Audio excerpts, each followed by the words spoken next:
Hello बच्चों, welcome back to my channel. कैसे हैं आप सब लोग। आप लोग का एमआरएस अकाउंटिंग का जो एग्जाम होने वाला है उसके प्रैक्टिस सेट्स मैं आप लोग के लिए लेकर आ रही थी। प्रीवियस वीडियो में भी मैंने काफी अच्छे क्वेश्चन सॉल्व किए थे। आज की वीडियो में भी ऐसे ही कुछ इंपॉर्टेंट क्वेश्चन रहेंगे, 30 क्वेश्चन रहेंगे। वीडियो को शुरू करते हैं। शुरू करने से पहले जो बच्चों ने सब्सक्राइब नहीं किया सब्सक्राइब कर लीजिएगा। वीडियो अच्छी लगेगी लाइक कर दीजिएगा और फ्रेंड्स तक वीडियो को शेयर भी कर दीजिएगा। आइए फर्स्ट क्वेश्चन लेते हैं। परीक्षा जांच से निम्न में कमी आती है। Test taking reduce the work of an auditor, liability of an auditor, both A and B, none of that. Question में कह रहा है कि जो टेस्ट टेकिंग होती है, क्योंकि जब हम ऑडिटिंग की बात करते हैं तो वहाँ पर टेस्ट टेकिंग बहुत इंपॉर्टेंट हो जाती है, क्योंकि अगर बहुत ज्यादा जो होते हैं आपकी बुक्स जो बनाई हैं, ट्रांजेक्शन हैं, तो सबको चेक करने की बजाय ऑडिटर कभी कभी क्या करता है, उसमें से कुछ पिक कर लेता है और चेक कर लेता है। क्योंकि जैसे स्टैटिस्टिक्स है, उसमें क्या होता है, हम एक अपना आपको पता ही होगा कि एक बड़ा समूह होता है, उसमें से कुछ अलग एक न्यायाधीश के तौर पर चुन लिया जाता है एक सैंपल। उस सैंपल की चेकिंग की जाती है। ये माना जाता है कि उसके जो भी रिजल्ट आते हैं वो सब पर भी लागू होते हैं, पूरे जो भी होगा आपका ग्रुप उसके ऊपर। इसी तरह इसमें भी परीक्षा जांच की जाती है। तो इस तरह से अगर टेस्ट चेकिंग करी जा रही है तो उसकी किस चीज में कमी आएगी, जो अंकेक्षक या लेखा परीक्षक होगा उसके कार्य में कमी आएगी या फिर लेखा परीक्षक के दायित्व में। तो यहाँ पर बहुत ध्यान रखिएगा, गलती से आप लोग ए और बी दोनों टिक मत कर दीजिएगा। दायित्व में कमी नहीं आती। आप जो भी अंकेक्षक है, ऑडिटर है, वो चाहे परीक्षण जांच करे या फिर गहन जांच करे या फिर जो सारी चीजों की जांच करे, उसके दायित्व में लायबिलिटी में कमी नहीं आएगी। जो लायबिलिटी उसकी बन रही है उतनी ही रहेगी। हाँ, उसका कार्य कम हो जाता है, वर्कलोड कम हो जाता है। तो यहाँ पर जो करेक्ट आंसर होगा वो हो जाएगा ऑप्शन ए। तो थोड़ा सा ध्यान दिया करिए, अक्सर बच्चे ए और बी दोनों में टिक कर देंगे तो गलत हो जाएगा। लायबिलिटी कम नहीं होगी, वर्कलोड कम हो जाएगी। चलिए दूसरा क्वेश्चन लेते हैं। एक सरकारी कंपनी का वैधानिक लेखा परीक्षक अपनी रिपोर्ट डैश को सौंपता है। The statutory auditor of a government company submits his report to dash. The BODs of the company. BODs क्या होते हैं, बोर्ड ऑफ डायरेक्टर्स जो होते हैं उसको कहा जाता है। The legislature, the CAG, the company secretary. यहाँ पर किसकी बात की जा रही है, एक सरकारी कंपनी की बात की जा रही है, गवर्नमेंट कंपनी की बात की जा रही है। तो वहां पर इसका जो ऑडिटर होता है, क्योंकि स्टेटरी ऑडिट वहां पर कंपल्सरी होता है, तो स्टेटरी ऑडिटर जो होता है वो अपनी रिपोर्ट किसके सामने रखता है या किसको प्रस्तुत करता है, तो वो कैग को रखता है। कैग की फुल फॉर्म क्या होती है, controller and auditor general of India. जो कैग होता है, महालेखा परीक्षक जो होता है, उसके सम्मुख रखता है उसको कर। तो इसका आंसर हो जाएगा ऑप्शन सी। नेक्स्ट क्वेश्चन है, आंतरिक लेखा परीक्षक की नियुक्ति किसके द्वारा की जाती है। Internal auditor is appointed by the board of directors of the company, shareholders of the company, institute of chartered accountants of the India, company secretary.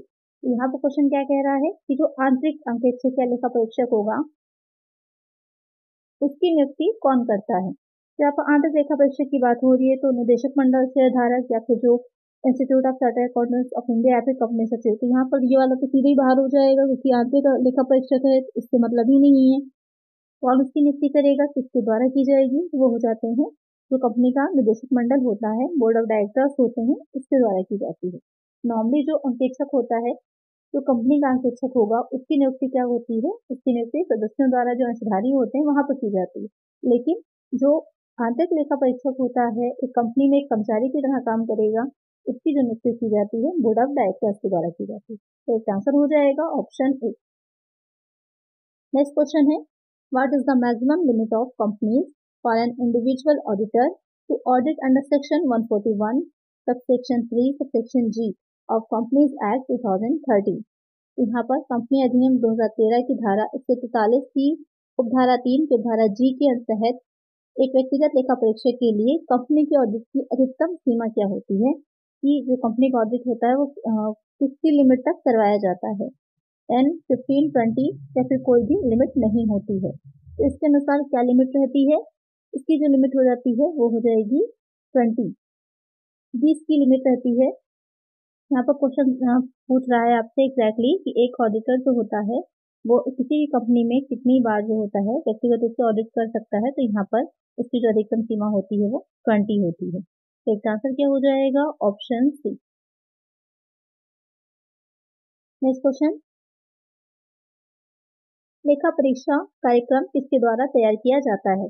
Audit program is prepared by the auditor, the client, the audit assistant, the auditor and his audit assistant.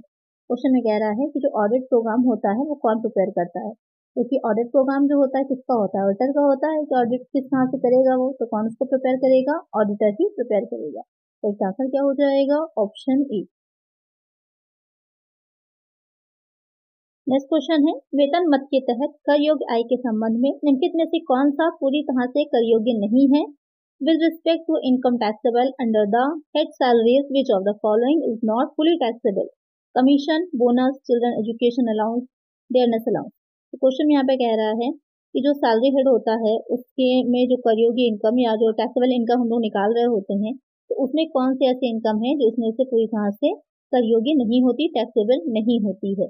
तो यहाँ पर कौन सी income पूरी तरह से taxable नहीं होती, जो बच्चों की शिक्षा होती है, बाकी तीनों तो रहती है, लेकिन जो बच्चों की शिक्षा का भत्ता होता है यानी कि चिल्ड्रन एजुकेशन अलाउंस होता है, उसमें जो बच्चे होते हैं वहाँ पर 300 पर चाइल्ड के अकॉर्डिंग 2 चाइल्ड तक क्या रहता है आपको गवर्नमेंट से मिलती है। इसके एक्स्ट्रा जो अगर आप पे कर रहे हैं तो वहाँ पर वो टैक्सेबल होती है। तो इसका आंसर क्या हो जाएगा, ऑप्शन सी। नेक्स्ट क्वेश्चन है, धारा 80 के तहत कटौती के लिए अर्हता प्राप्त करने के लिए पूर्णकालिक शिक्षा के लिए भारत के किसी भी विश्वविद्यालय, कॉलेज, स्कूल या अन्य शैक्षिक संस्थान में ट्यूशन फीस का भुगतान है। Payment of tuition fees to any university, college, school और other education institution within India for full time education for dash is eligible to qualify for reduction section 80C। Maximum 1 child, 2 child, 4 child, 3 child. अभी तो previous question में ही मैंने आपको उसके बारे में बताया था कि कितने बच्चों तक रहता है, मैक्सिमम 2 चाइल्ड तक जो रहती है उसकी दी जाती है फीस में भुगतान में छूट। इसके से जितना भी होता है वो सब टैक्सेबल हो जाता है। इसका आंसर क्या हो जाएगा, ऑप्शन बी। नेक्स्ट क्वेश्चन, आयकर अधिनियम किस तिथि से संपूर्ण भारत में प्रभावी हुआ। From which date the income tax act became effective in whole of India, 31st March 1962, 1st April 1961, 31st March 1961, 1st April 1962। तो प्रीवियस में मैंने जो प्रैक्टिस सेट सॉल्व करवाए थे तो वहाँ पर ऐसे ही एक क्वेश्चन था, जब वहाँ पर था कि प्रथम बार कब आया था। तो यहाँ पर क्या करेक्ट आंसर होगा कि भारत में, संपूर्ण भारत में जो लागू हुआ था आयकर अधिनियम के अकॉर्डिंग वो कौन सा था। तो यहाँ पर 1962 में हुआ था, लेकिन डेट्स में ध्यान रखिएगा 1 अप्रैल 1962 को हुआ था, न कि 31 मार्च को। तो यहाँ पर करेक्ट आंसर क्या हो जाएगा, option D.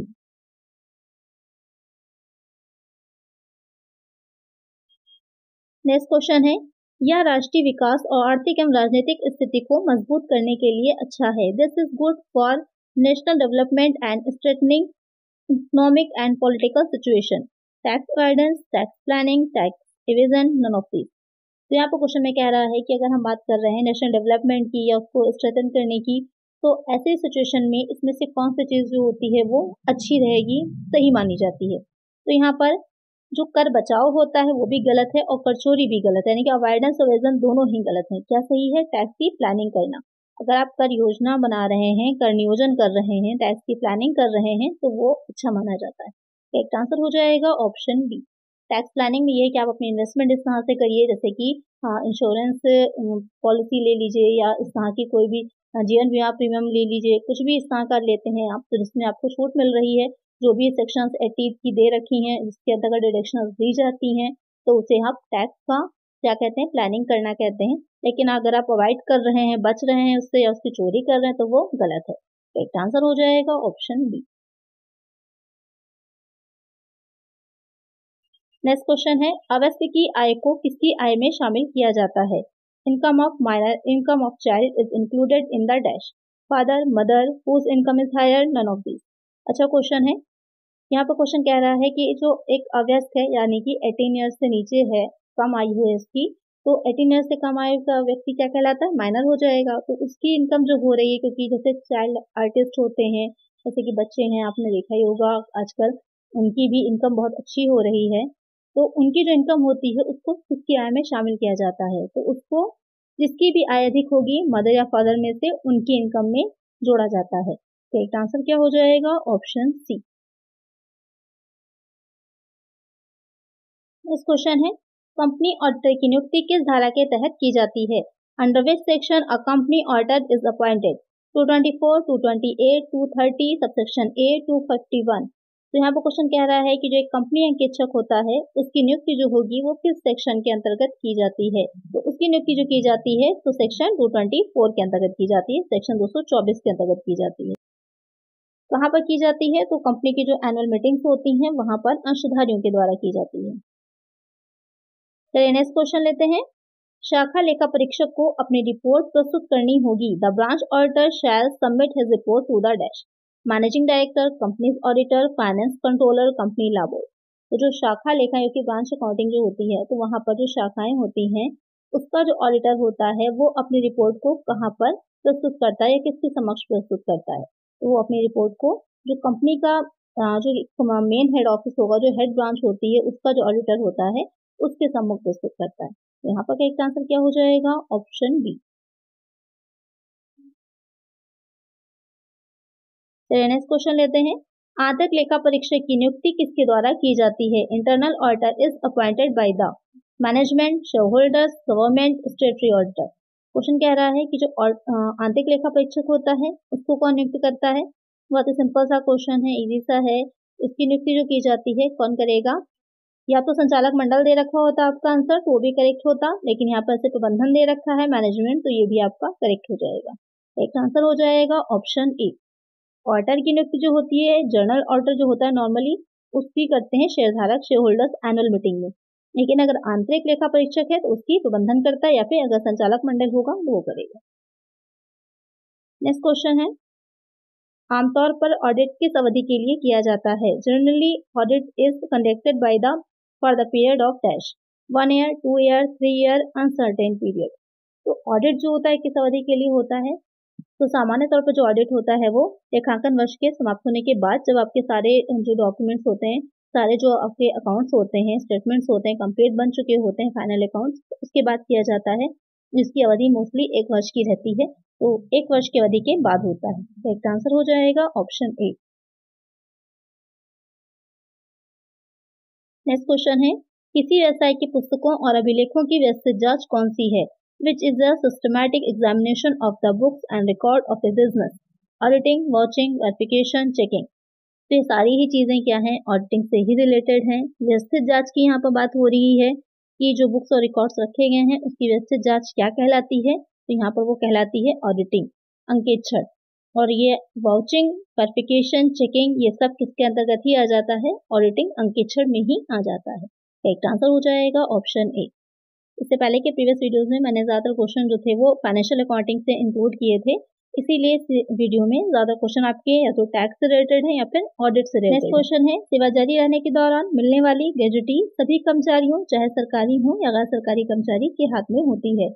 Gratuity received during continuation of services is in the hands of all employees, whether government or non-government employees. Fully exempted up to rupees 2 lakh per annum, exempted up to rupees 5 lakh per annum, fully taxable. तो यहाँ पर question आपसे कह रहा है कि जो gratuity होती है, जब आप जो भी व्यक्ति है, चाहे वो गवर्नमेंट एम्प्लॉय हो या फिर नॉन गवर्नमेंट हो, अपनी सेवाएं दे रहा है, सर्विस कर रहा है, उसी ड्यूरिंग सर्विस जो ग्रेजुटी उसको राशि मिल रही है वो राशि क्या होती है? कर योग्य होती है, छूट मिलती है, 2 लाख तक मिलेगी या 5 लाख तक मिलती है। तो सर्विस के पीरियड में जो उसको ग्रेजुटी की राशि होती है वो क्या रहेगी? पूरी तरह से कर योग्य होती है। तो यहाँ पर करेक्ट आंसर क्या हो जाएगा? ऑप्शन डी, यानी कि फुली टैक्सेबल होती है। नेक्स्ट क्वेश्चन है। आयकर अधिनियम 1961 के प्रावधानों के अनुसार निम्नलिखित में से कौन सा वेतन शीर्षक के तहत कर योग्य नहीं होगा? As per provisions of the Income Tax Act 1951, which of the following will not be taxable under the head salary? Salary income of MPs and MLAs, salary and allowances received by the Chief Minister of the State, salary of High Court Judge, salary of Supreme Court Judge. Question यहाँ पर कह रहा है कि इसमें से जो आपके 4 ऑप्शन दे रखे हैं कौन सा होगा जो वेतन शीर्षक के अंतर्गत कर योग्य नहीं होगा या वेतन शीर्षक में शामिल नहीं किया जाएगा?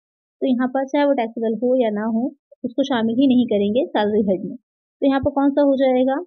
सांसदों को और विधायकों को जो वेतन होता है, राज्य के मुख्यमंत्री द्वारा प्राप्त वेतन, उच्च न्यायालय के न्यायाधीश, सर्वोच्च न्यायालय के न्यायाधीश, कौन सा पेड नहीं होता, तो इसमें जो salary income of MPs and MLAs होती है वो सैलरी हेड के अंतर्गत शामिल नहीं होती या फिर कर योग्य नहीं होती, टैक्सेबल नहीं होती। तो करेक्ट आंसर क्या हो जाएगा? ऑप्शन ए। तो क्वेश्चन ये आता है कि इसको कहाँ पर फिर शामिल करते हैं, तो income from other sources head जो होता है उसमें इसको शामिल किया जाता है। नेक्स्ट क्वेश्चन है, भारत में आयकर प्रथम बार किस वर्ष लागू किया गया था? In which year was income tax first introduced in India? 1850, 1860, 1886, 1961। तो भारत में प्रथम बार, तो अभी इसी से रिलेटेड क्वेश्चन मैंने आपको सॉल्व कराया था, बहुत ही सिंपल सा है। प्रथम बार पूछा है, क्या करेक्ट आंसर हो जाएगा? Option B. 1860 में पहली बार लगाया था। किसने लगाया था? जेम्स विल्सन ने लगाया था। नेक्स्ट क्वेश्चन है, pan contains dash numbers, pan में डैश कितनी संख्याएं होती हैं? तो इससे पहले की जो वीडियो थी उसमें मैंने आपसे पूछा था कितने अल्फाबेट्स होते हैं। अब यहाँ पर क्वेश्चन पूछा है कि नंबर्स कितने होते हैं, तो वहां पर मैंने आपको बताया था कि कितने नंबर्स होते हैं और टोटल कितने पैन में आपके डिजिट्स रहते हैं, नंबर्स प्लस अल्फाबेट मिला करके। तो यहाँ पर सिर्फ नंबर्स पूछा है, तो आप लोग उसका आंसर मुझे कमेंट करिए कि कितने नंबर्स मैंने आपको उसमें बताए थे कि कितने नंबर्स होते हैं। अल्फाबेट 6 थे, नंबर्स कितने होते हैं कमेंट करिएगा आप लोग। तो नेक्स्ट क्वेश्चन लेते हैं, कंपनी लेखा परीक्षकों की नियुक्ति की जाती है। Company auditors are appointed by share holders, directors, managing directors, central government. तो क्वेश्चन कह रहा है कि एक कंपनी जो होती है उसके ऑडिटर जो होते हैं उसकी नियुक्ति कौन करता है? तो किसी कंपनी में ऑडिटर की नियुक्ति कौन करता है? बहुत ही सिंपल सा क्वेश्चन है। शेयर धारक करेंगे, निदेशक करेंगे, प्रबंध निदेशक करता है या फिर केंद्र सरकार करती है? तो इसकी जो नियुक्ति की जाती है वो की जाती है शेयर धारकों यानी कि शेयर होल्डर्स के द्वारा। कहाँ पर होती है? जो एनुअल मीटिंग्स होती हैं, जो कंपनी की वार्षिक सभाएं होती हैं, उसके अंतर्गत की जाती है। तो यहाँ पर करेक्ट आंसर क्या हो जाएगा? करेक्ट आंसर हो जाएगा ऑप्शन ए। अच्छा, एक चीज यहाँ पर और ध्यान रखिएगा, अगर यहाँ पर प्रथम अंकेक्षक के बारे में पूछा जाता यानी कि फर्स्ट ऑडिटर पूछा जाता, तो वो फर्स्ट ऑडिटर जो होता है तो उसकी नियुक्ति जो करता है वो बोर्ड ऑफ डायरेक्टर्स करते हैं। लेकिन जो नॉर्मली अंकेक्षक होता है, लेखा परीक्षक होता है, उसकी जो नियुक्ति की जाती है वो शेयरधारक यानी कि अंशधारकों के शेयर होल्डर्स के द्वारा ही की जाती है। नेक्स्ट क्वेश्चन है, भारत सरकार ने किस वर्ष लेखांकन कार्य को लेखा परीक्षा से अलग किया? In which year did government of India separate accounting functions from audit? 1976, 1785, 1990, 1967। Question में यहाँ पे कह रहा है कि जो अकाउंटिंग होती है और जो ऑडिट होता है उसको गवर्नमेंट ऑफ इंडिया ने कब अलग अलग किया था कि ये दोनों अलग अलग काम हैं, अलग अलग व्यक्तियों के द्वारा किए जाते हैं। तो इसको जो अलग किया गया था उसे 1976 में किया गया था। तो क्वेश्चन ये आता है कि कब ये साथ में आए थे, तो 1971 में जो आपका कैग एक एक्ट आया था, controller and auditor general act 1971 जो आया था, तो उसके अनुसार दोनों को एक में ही रखा गया था कि जो कैग होगा, महालेखा नियंत्रक परीक्षक होगा, वही दोनों कार्यों को करेगा, उसी की ड्यूटीज होंगी गवर्नमेंट के लिए कि दोनों कार्यों को करे, ऑडिटिंग भी और अकाउंटिंग भी। लेकिन 1976 में गवर्नमेंट ऑफ इंडिया ने क्या किया था, दोनों को सेपरेट कर दिया था, दोनों फंक्शंस को। तो यहाँ पर एक आंसर हो जाएगा ऑप्शन ए। नेक्स्ट क्वेश्चन है, वैधानिक लेखा परीक्षा किसके द्वारा आयोजित की जा सकती है? Statutory audit may be conducted by chartered accountant, accountant of the enterprise, any person knowing accounting, none of this. Question कह रहा है कि जो वैधानिक अंकेक्षक होता है या फिर लेखा परीक्षा होती है उसको कौन आयोजित करता है? तो यहाँ पर वैधानिक लेखा परीक्षा की बात की जा रही है, स्टेटरी ऑडिट की बात की जा रही है। तो उसको कोई भी जो भी व्यक्ति कर रहा होगा उसको क्या होना जरूरी है? चार्टर्ड अकाउंटेंट होना जरूरी है। जो ICAI है उसके द्वारा वो व्यक्ति क्या हो, उसका मेंबर हो, उसका सदस्य हो, उसके द्वारा ही वैधानिक अंकेक्षण का काम किया जा सकता है। तो एक आंसर क्या हो जाएगा? Option A.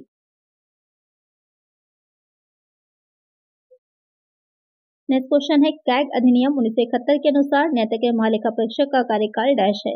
As per CAG act 1971 the tenure of the controller and auditor general is dash 4 years, 5 years, 6 years, 7 years। जो कैग होता है, कंट्रोलर एंड ऑडिटर जनरल होता है, उसका जो कार्यकाल होता है कितनी अवधि तक यानी कितनी उसकी सर्विस पीरियड रहती है, तो वो रहती है आपकी 6 ईयर की। मोस्टली जो होता है 5 ईयर सबका रहता है, तो आप लोग वही लगा देंगे आंसर, लेकिन वो गलत हो जाएगा। 6 साल का होता है उनका कार्यकाल। तो एक आंसर क्या होगा यहाँ पर? Option C. अच्छा क्वेश्चन है, एग्जाम में आ सकता है। कई कई बार इसको आप जो ये एक्ट है CNAG एक्ट भी लिखा हो सकता है, तो कंफ्यूज नहीं ना होइएगा। कहीं कहीं पर अब इस तरह से भी लिखा आ सकता है, कहीं कहीं पर कैग लिख दिया जाता है, कहीं कहीं पर CNG एक्ट भी इस तरह से भी लिखा होता है, तो कंफ्यूज मत होइएगा। इसका मतलब भी कैग है और ये भी आपका कैग ही होता है। चलिए नेक्स्ट क्वेश्चन लेते हैं। धारा 80C, 80CCC और 80CCD के तहत कटौती की कुल राशि डैश से अधिक नहीं हो सकती। Aggregate amount of reduction under section 80C, 80CCC and 80CCD cannot exceed dash. Rupees 1,10,000, rupees 2 lakh, rupees 1 lakh, rupees 1,50,000। तो यहाँ पर क्वेश्चन कह रहा है कि इन तीनों को मिलाकर के जो भी दिया जा रही होती है छूट, वो उसकी टोटल अमाउंट जो होता है किससे अधिक नहीं हो सकता है। तो किससे अधिक नहीं हो सकता, तो इसकी जो मैक्सिमम लिमिट होती है वो हो जाएगी 1,50,000, 1,50,000 रुपए। इससे अधिक नहीं हो सकता। तो करेक्ट आंसर हो जाएगा ऑप्शन डी। अच्छा, ये चीजें जो होती हैं बदलती रहती हैं, लिमिट्स इस वर्ष की ये है, हो सकता है नेक्स्ट ईयर कुछ और बदल जाए। तो यहाँ पर ध्यान रखिएगा कि जो भी इनकम टैक्स की बात होती है तो अपडेट रहा करिए, चीजें बदलती रहती है उसमें, क्योंकि हर वर्ष नया आ जाता है इनकम टैक्स एक्ट में, कुछ ना कुछ चेंजेस हो जाते हैं, तो अपडेट रहिएगा। अभी करंट में 1,50,000 है। नेक्स्ट क्वेश्चन है, इनमें से किस भविष्य निधि में हर साल कर्मचारियों के योगदान के संबंध में धारा 80C के तहत कटौती की अनुमति नहीं है? In which of these provident funds reductions is not allowed under section 80C in respect of contribution of employees every year? Recognized provident fund, general provident fund, statutory provident fund, unrecognized provident fund. Question में कह रहा है कि जो provident fund होते हैं तो वहां पर जो हर साल जो कर्मचारियों को कुछ योगदान रहता है उसके संबंध में धारा 80C के अंतर्गत कटौती नहीं दी जाएगी, क्योंकि जो प्रोविडेंट फंड होता है वो कई तरह का रहता है, जैसे कि यहीं पर बता रखे हैं आपके 4 तरह का, तो किसकी कटौती नहीं मिलती है इसके अंतर्गत, वो कौन सा हो जाएगा, जो आपका गैर मान्यता प्राप्त होता है, अनरिकॉग्नाइज्ड होता है, उसकी कटौती नहीं दी जाती है, बाकी तीनों की मिलती है। तो एक आंसर क्या हो जाएगा, option D.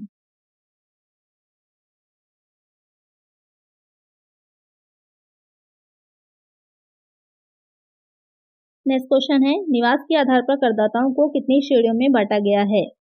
On the basis of resident the SSC are divided into how many categories, 2, 3, 4, 5।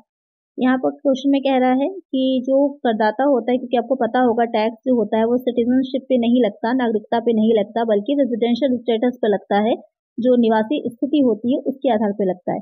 हो सकता है कि कोई व्यक्ति, कोई इंडिविजुअल पर्सन किसी भी फाइनेंशियल ईयर में भारत का सिटीजन ना हो, लेकिन हो सकता है कि वो रेजिडेंट हो। वो डिपेंड करता है, कुछ बेसिक कंडीशंस होती हैं और कुछ आपकी एडिशनल कंडीशंस होती हैं, उसके बेसिस पे उसको निकाला जाता है। कितनी कैटेगरीज में बांटा गया है, तो वो हो जाती है 3। 3 कैटेगरीज होती हैं, कौन सी होती हैं, एक ऑर्डिनरी रेजिडेंट होता है, एक नॉट ऑर्डिनरी होता है और एक नॉन रेजिडेंट होता है, यानी कि साधारण निवासी, असाधारण निवासी और अनिवासी, इन 3 तरह से बांटा जाता है। एक आंसर क्या हो जाएगा यहाँ पर, ऑप्शन बी।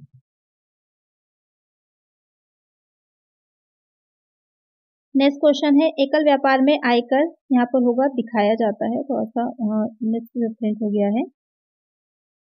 इनकम टैक्स होता है वो कहाँ पर दिखाया जाता है, जब बात की जा रही होती है सोल ट्रेडिंग की।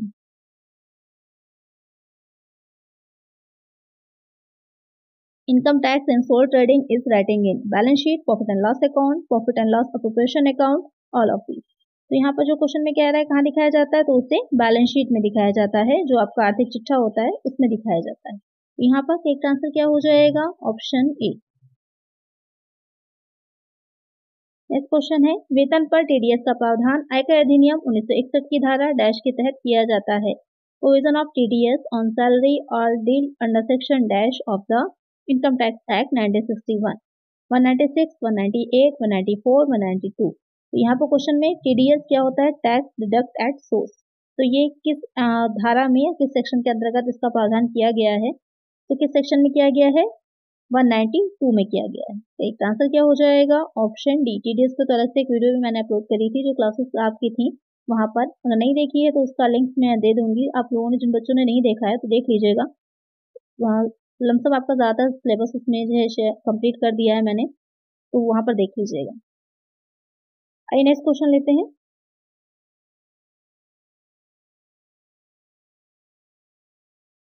Dash is for individual HUFs and firms other than LLP, being a resident having total income up to 50 lakh and having income from business and profession which is computed under section 44AD, 44ADA और 44AE।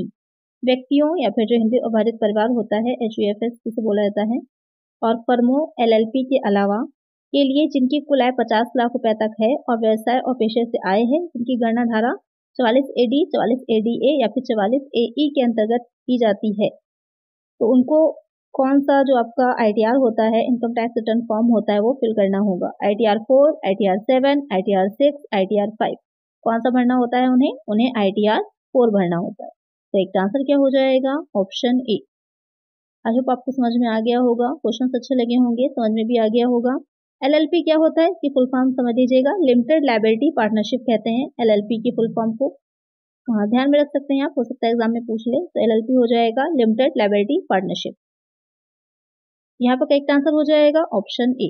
तो आज की video में इतना ही। अगर video अच्छी लगी है, क्वेश्चन समझ में आ गए हैं, तो लाइक कर दीजिएगा जरूर से जरूर। तो आज की वीडियो में इतना ही। अगर वीडियो अच्छी लगी है, क्वेश्चन अच्छे लगे हैं, तो लाइक कर दीजिएगा वीडियो को, चैनल को सब्सक्राइब कर लीजिएगा इसी तरह के वीडियोस के लिए, और फ्रेंड्स साथ वीडियो को शेयर भी कर दीजिएगा। मिलते हैं नेक्स्ट वीडियो। Thank you.